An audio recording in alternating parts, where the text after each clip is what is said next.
8 million people die every day.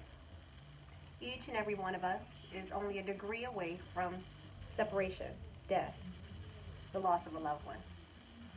Television, the internet, books, journals, family, friends, these are all resources that we use to help us deal with the loss of our loved ones.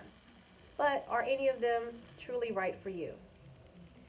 I've experienced death on several different levels, and I'd like to take the opportunity to share with you what my experiences were like. My aunt who raised me, my mother, and my father all died within a 10-month window.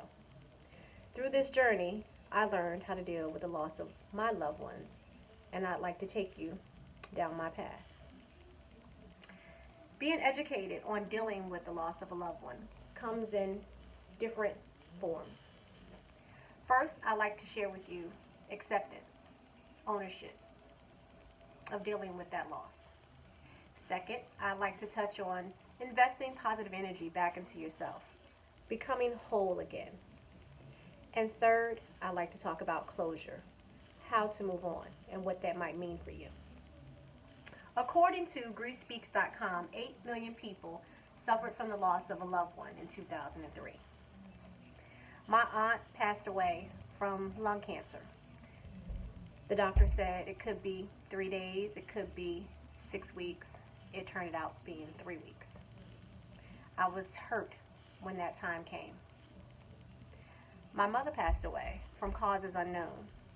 It was a couple of days before they found her. We never got to see her again. I was devastated when that time found me. My father, we lost him to kidney cancer. Again, wasn't expecting that, but this time, I didn't feel anything. I was what I'd like to describe as emotionally numb, or so I thought. See, Dr. Kubler-Ross indicates that acceptance, according to his book, is the stage to where you fully accept the loss of a loved one in all of its stages, whatever that may mean. Complete acceptance brings peace. See, what I thought was numbness was actually me accepting the loss of my father. It wasn't that I didn't feel anything, it was that I had made peace with it. And making peace with the things that are close to us brings you a certain closure. So it wasn't so much that I had to let them completely go, because I held on to things that reminded me of them. For example, here you'll see a doll. This doll was a replica of my mom. So although she's gone, I still have her with me. Secondly, we need to invest emotional energy into ourselves. Make yourself whole again. Well, what does that mean for you? There's a quote by Marianne Rodmacher. Courage doesn't always roar.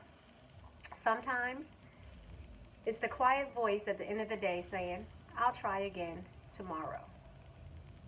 So how do we invest in ourselves? What do we do? Well, for me, it was about getting back to normalcy. It was about going back to the things that I felt comfortable doing. It was about finding that sense of belonging. It was about making myself feel good again. One of the things I used to do was burn candles like this one here. And this candle I thought was very special. It was one of my favorite colors. So I kept it close to me. You see, finding the courage to move forward is essential in dealing with the loss of your loved ones. Taking the next step can mean a lot of different things for a lot of people. For me, it wasn't going back to work because I never stopped. It wasn't about stopping the tears because I had none left. I adjusted to the environment. I created positivity. Recognizing time will heal all things. And I wanted to control my narrative. You see, death is not a choice, but it's an experience. Each of us have to learn how to deal with it.